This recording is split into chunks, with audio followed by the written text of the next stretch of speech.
ಎನ್ಸಿಎನ್ ನ್ಯೂಸ್ಗೆ ಸ್ವಾಗತ. ನಾನು ನಿಮ್ಮ PH ನಾಯ್ಕೋಡಿ.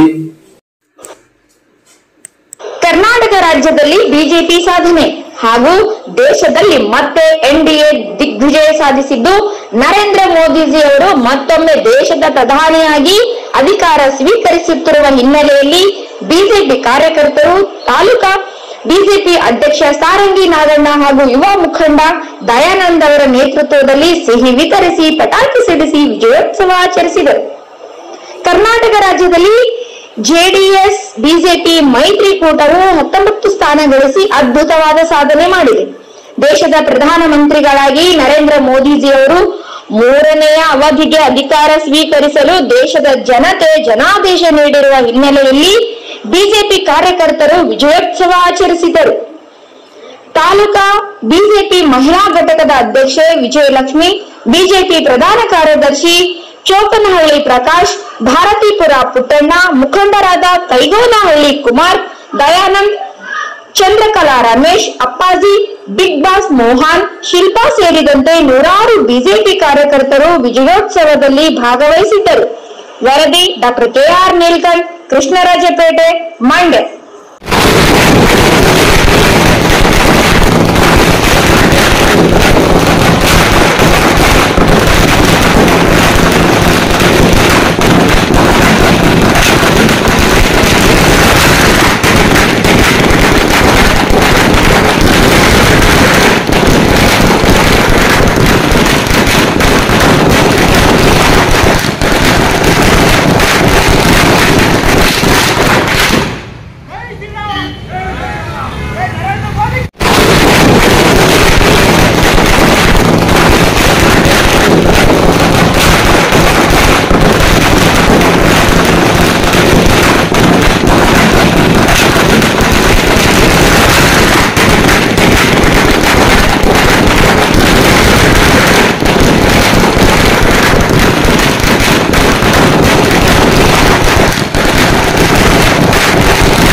ನಮ್ಮ ನಾಯಕರಾದ ಮಾಜಿ ಸಚಿವರಾದ ಡಾಕ್ಟರ್ ನಾಯಗೌಡರು ಸಾಹೇಬರು ಹೇಳ್ತಾ ಇದ್ದಂಗೆ ಗೆಲುವಿನ ಅಂತರ 2.5 ಲಕ್ಷದಿಂದ 3 ಲಕ್ಷದ ಅಂತರ ತನಕ ಗೆಲ್ತಾರೆ ಅಂತ ಹೇಳ್ತಾ ಇದ್ರು. ಅದೇ ರೀತಿ ಇವತ್ತು 2,79,998 ಮತಗಳ ಅಂತರದಿಂದ ಮಾನ್ಯ ಮಾಜಿ ಮುಖ್ಯಮಂತ್ರಿಗಳಾದ HD ಕುಮಾರಸ್ವಾಮಿ ಅವರು ವಿಜೃಂಭಣೆಯಿಂದ ಗೆದ್ದಿದ್ದಾರೆ.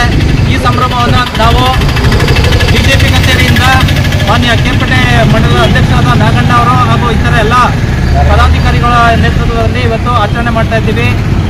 ಈ ಗೆಲುವಿನಿಂದ ನಮ್ಮ ದೇಶದಲ್ಲಿ ಮೋದಿ ಅವರು ಮತ್ತೊಮ್ಮೆ ಪ್ರಧಾನಿಯಾಗಿ ಈ ದೇಶವನ್ನು ಸ್ವಚ್ಛ ಆಡಳಿತದಲ್ಲಿ ನಡೆಸಬೇಕಾಗಿ ಈ ಮೂಲಕ ತಮ್ಮಲ್ಲಿ ಕೋರುತ್ತೇವೆ.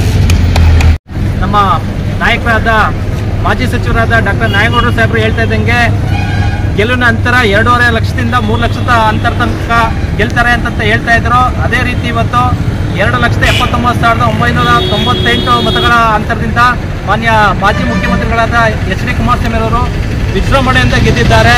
ಈ ಸಂಭ್ರಮವನ್ನು ನಾವು ಬಿಜೆಪಿ ಕಚೇರಿಯಿಂದ ಮಾನ್ಯ ಕೇರ್ಪೇಟೆ ಮಂಡಲದ ಅಧ್ಯಕ್ಷರಾದ ನಾಗಣ್ಣ ಅವರು ಹಾಗೂ ಇತರ ಎಲ್ಲ ಪದಾಧಿಕಾರಿಗಳ ನೇತೃತ್ವದಲ್ಲಿ ಇವತ್ತು ಆಚರಣೆ ಮಾಡ್ತಾ ಇದ್ದೀವಿ. ಈ ಗೆಲುವಿನಿಂದ ನಮ್ಮ ದೇಶದಲ್ಲಿ ಮೋದಿ ಅವರು ಮತ್ತೊಮ್ಮೆ ಪ್ರಧಾನಿಯಾಗಿ ಈ ದೇಶವನ್ನು ಸ್ವಚ್ಛ ಆಡಳಿತದಲ್ಲಿ ನಡೆಸಬೇಕಾಗಿ ಈ ಮೂಲಕ ತಮ್ಮಲ್ಲಿ ಕೋರುತ್ತೇವೆ.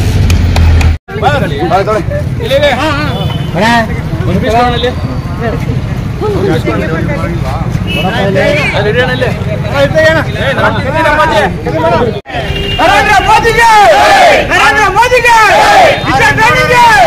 ನರೇಂದ್ರ ಗೌಡ್ರಿಗೆ, ನರೇಂದ್ರ ಗೌಡ್ರಿಗೆ, ನರೇಂದ್ರ ಗೌಡ್ರಿಗೆ,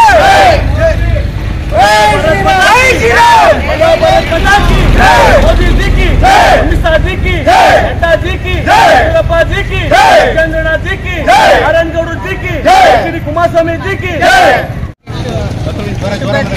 ಈ ದಿನ ನಮಗೆ ಶುಭ ದಿನ. ಏಕೆಂದರೆ ಅವರು ಮೋದಿ ಅವರು ಇವತ್ತು ಮತ್ತೊಮ್ಮೆ ಅಧಿಕಾರಕ್ಕೆ ಬಂದು ಅವರು ತಗೊಳ್ತಾ ಇದ್ದಾರೆ. ಆದ್ದರಿಂದ ಅವರಿಗೆ ಒಂದು ಶುಭಾಶಯ. ನಮ್ಮ ಇಲ್ಲಿ ಕಾರ್ಯಕರ್ತರು ಎಲ್ಲರೂ ಸೇರಿ ನಾವು ನಮ್ಮ ಮಹಿಳೆಯರ ಪರವಾಗಿ ಒಂದು ಶುಭವನ್ನು ಕೋರುತ್ತೇವೆ. ಏನು ಈ ದಿವಸ ಇಡೀ ಕರ್ನಾಟಕ ನೋಡಿದಂಥ ಒಂದು ಕ್ಷೇತ್ರ ನಮ್ಮ ಮಂಡ್ಯ ಜಿಲ್ಲೆಯ ಕ್ಷೇತ್ರವನ್ನು ಎಲ್ಲ ಜನತೆ ಎಲ್ಲ ದೇಶ ನೋಡ್ತಾ ಇತ್ತು. ಆದರೆ ಈ ದಿವಸ ನಮ್ಮ ದೇಶಕ್ಕೆ ಹಾಗೂ ರಾಜ್ಯಕ್ಕೆ ಇಡೀ ಕರ್ನಾಟಕದಲ್ಲಿ ಅತಿ ಹೆಚ್ಚು ಒಂದು ಅಂತರದಲ್ಲಿ ಗೆದ್ದಿರುವಂಥ ಒಂದು ವ್ಯಕ್ತಿ ಅಂದರೆ ನಮ್ಮ ಮಾಜಿ ಮುಖ್ಯಮಂತ್ರಿಗಳಾದ ಕುಮಾರಣ್ಣನವರು ಇಡೀ ಕರ್ನಾಟಕದಲ್ಲಿ ಅತಿ ಹೆಚ್ಚಿನ ಅಂತರದ ಮತದಿಂದ ಗೆದ್ದಿದ್ದಾರೆ.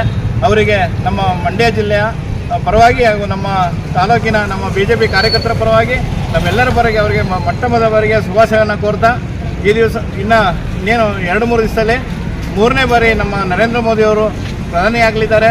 ದೇಶವನ್ನು ಒಂದು ಒಳ್ಳೆಯ ಆಡಳಿತ ರೀತಿಯಲ್ಲಿ ನಡೆಸ್ಕೊಂಡು ಹೋಗ್ತಾ ಇದ್ದಾರೆ. ಆದ್ದರಿಂದ ಈ ಒಂದು ಸಂದರ್ಭದಲ್ಲಿ ನರೇಂದ್ರ ಮೋದಿ ಅವರಿಗೆ ಹಾಗೂ ನಮ್ಮ ಕುಮಾರಸ್ವಾಮಿ ಇವರಿಗೆ ಶುಭಾಶಯವನ್ನು ಹೇಳ್ತಾ ನಮ್ಮ ಈ ಒಂದು ಮಂಡಲದ ಪರವಾಗಿ ಅವರಿಗೆ ಅಭಿನಂದನೆಗಳನ್ನು ನಾವು ತಿಳಿಸ್ತಾ ಇದ್ದೀವಿ. ಈ ಮಂಡಲದ ಅಧ್ಯಕ್ಷರು ಸಾರಂಗಿ ನಾಗಣ್ಣ. ಕುಮಾರಣ್ಣ ಅವರು ಮುಖ್ಯಮಂತ್ರಿ ಕುಮಾರಸ್ವಾಮಿ ಮತ್ತೆ ನಾವು ಪ್ರಧಾನಿಯಾಗಿ ನರೇಂದ್ರ ಮೋದಿ ಅವರಿಗೆ ಒಂದು ಆಯ್ಕೆ ಮಾಡ್ಕೊಳ್ಳೋಕ್ಕೆ ಒಂದು ಅವಕಾಶ ಸಿಕ್ಕಿದೆ. ಅದಕ್ಕೆ ಪ್ರತಿಯೊಬ್ಬ ಕಾರ್ಯಕರ್ತರು ಸಹ ದುಡಿದಿದ್ದಾರೆ. ಆದ್ದರಿಂದ ನಮಗೆ ಓಟ್ ಹಾಕಿರುವಂಥ ಎಲ್ಲ ಜನತೆಗೆ ಶುಭಾಶಯ ಹೇಳ್ತಾ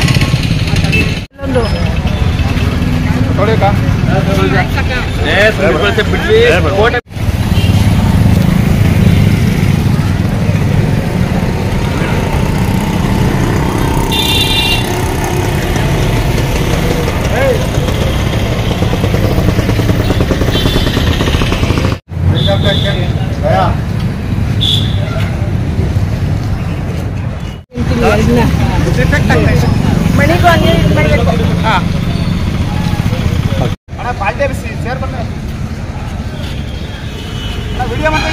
ಎರಡು ಮಾಡ್ತೇನೆ, ಎರಡು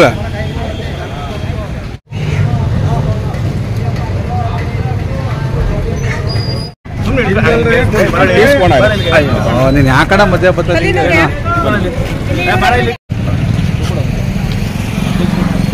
ನಮ್ಮ ದೇಶದ ಪ್ರಧಾನಮಂತ್ರಿಗಳಾದಂಥ ಶ್ರೀ ನರೇಂದ್ರ ಮೋದಿಯವರ ನೇತೃತ್ವದಲ್ಲಿ ಜನತಾದಳ ಮತ್ತು ಭಾಜಪ ಮೈತ್ರಿ ಪಕ್ಷದಿಂದ ಸ್ಪರ್ಧಿಸಿದಂಥ ನಮ್ಮ ಮಾಜಿ ಮುಖ್ಯಮಂತ್ರಿ ಶ್ರೀ ಕುಮಾರಣ್ಣನವರು ಯಾರೂ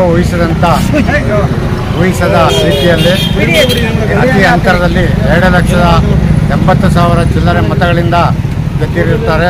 ಅವರಿಗೆ ನನ್ನ ಕಡೆಯಿಂದ ಹಾಗೂ ನಮ್ಮ ನಾಯಕರಾದಂಥ ನಮ್ಮ ಮಾಜಿ ಮಂತ್ರಿಗಳು ಹಾಗೂ ಉಸ್ತುವಾರಿಗಳಾದಂಥ ಶ್ರೀ ನಾರಾಯಣಗೌಡರ ನೇತೃತ್ವದಲ್ಲಿ ಹಾಗೂ ಚುನಾವಣೆಯಲ್ಲಿ ಸ್ಪರ್ಧಿಸಿ ಗೆಲುವನ್ನು ತಂದುಕೊಟ್ಟಿದ್ದೇವೆ.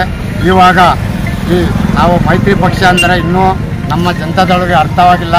ಈಗಲಾದರೂ ಜನತಾದಳದವರು ನಮ್ಮ ಮತ್ತು ಭಾಜಪರು ಒಂದುಗೂಡಿಸಿಕೊಂಡು ಎರಡೂ ಪಕ್ಷದವರು ಸರಿಯಾಗಿ ಹೊಂದಾಣಿಕೆ ಮಾಡಿಕೊಂಡು ಹೋದರೆ ಮುಂದಿನ ದಿನಗಳಲ್ಲಿ ಯಾವುದೇ ಚುನಾವಣೆ ಬಂದರೂ ಹೆದರುವ ಅಗತ್ಯವಿಲ್ಲ ಎಂದು ನಾನು ಎರಡೂ ಪಕ್ಷದವರಿಗೆ ನಾನು ಒಂದು ಕಿವಿ ಮಾತು ಹೇಳ್ತಾ ಇದ್ದೇನೆ. ಹಾಗೆ ನಮ್ಮ 3ನೇ ಬಾರಿಗೆ ಪ್ರಧಾನಮಂತ್ರಿಗಳಾದಂಥ ಶ್ರೀ ನರೇಂದ್ರ ಮೋದಿಜಿಯವರು ತಾರೀಖು 9ಕ್ಕೆ ಪದಗ್ರಹಣ ಮಾಡಲಿದ್ದಾರೆ. ಆಗ ಅಲ್ಲಿ ಹೋಗಿ ಪದಗ್ರಹಣ ವೀಕ್ಷಿಸುವಂಥವರು ತಮ್ಮ ಸ್ವಂತ ಖರ್ಚಿನಿಂದ ಹೋಗಿ ಪದಗ್ರಹಣ ವೀಕ್ಷಣೆ ಮಾಡಬೇಕೆಂದು ತಮ್ಮಲ್ಲಿ ಹಾಗೂ ಎಲ್ಲರಲ್ಲಿ ಬೇಡಿಕೊಳ್ಳುತ್ತೇನೆ. ಜೈ ಹಿಂದ್, ಜೈ ಕರ್ನಾಟಕ.